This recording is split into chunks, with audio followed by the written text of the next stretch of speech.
Hello, adventurous Taurus. Nice to meet you.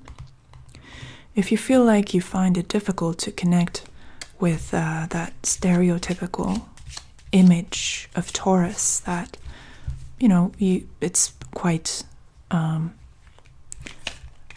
general and perhaps statistically true for lots of Tauruses, but not for you, which is that Taurus is first and foremost a lover of comfort and conventions, and rarely would venture outside of his or her comfort zone.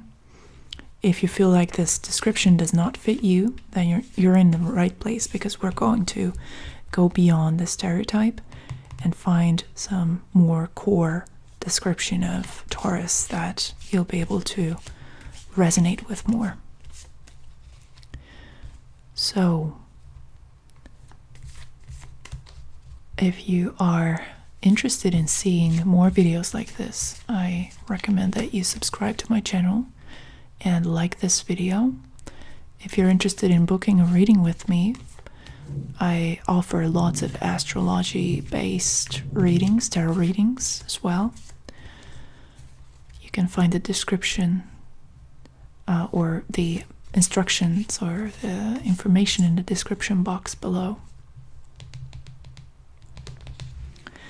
So without any further ado, let's see which card is going to point us in the right direction in terms of what underlying principle of Taurusness is more descriptive, more accurate for you.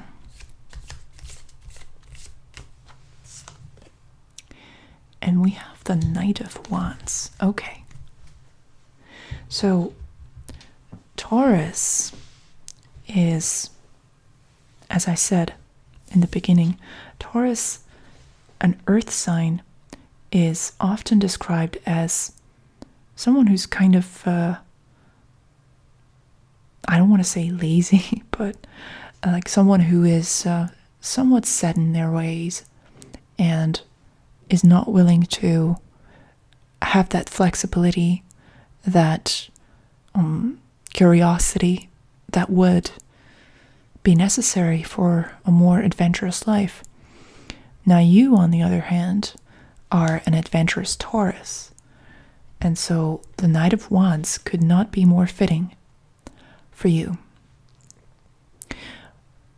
Another aspect of being a Taurus that I think is often overlooked is their high conviction, their high confidence within themselves, their lack of desire to coordinate with other people on who they are and how they should express themselves. And in that regard, they are very similar to Aries, for example.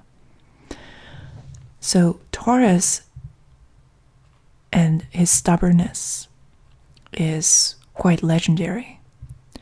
And your stubbornness, your lack of flexibility is actually showing itself in your lack of willingness to give up on what you really value, which is novelty, which is adventure, and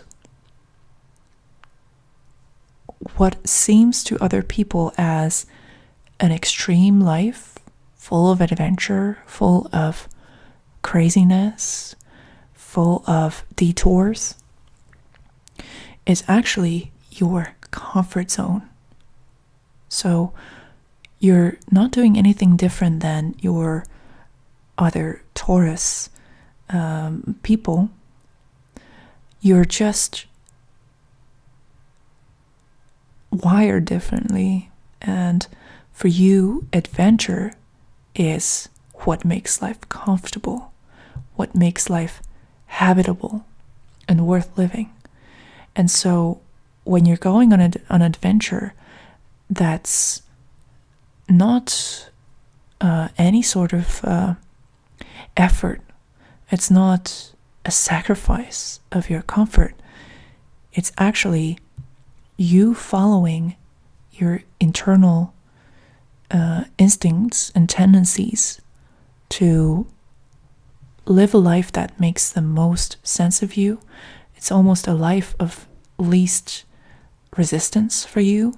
But for other people, this might seem like a crazy, reckless life.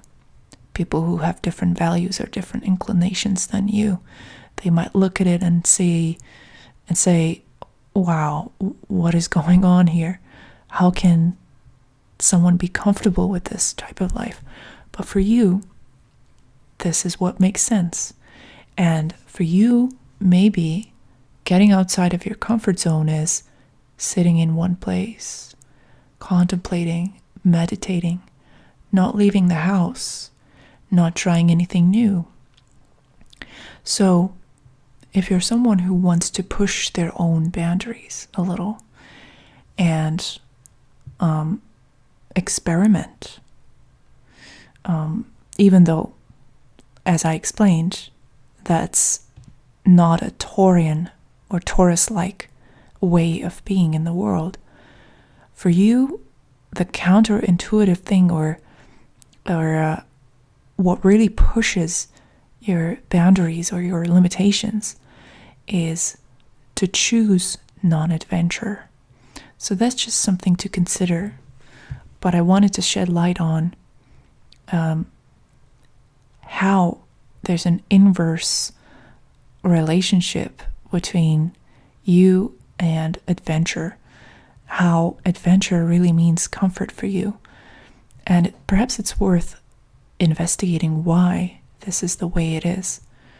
There could be some life experiences that have made you this way.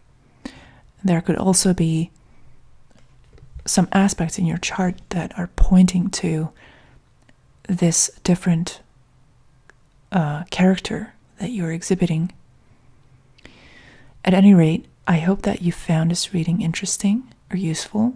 Feel free to leave a comment or ask any questions or make any suggestions. Thank you for watching, and I hope to see you in another video. Bye-bye.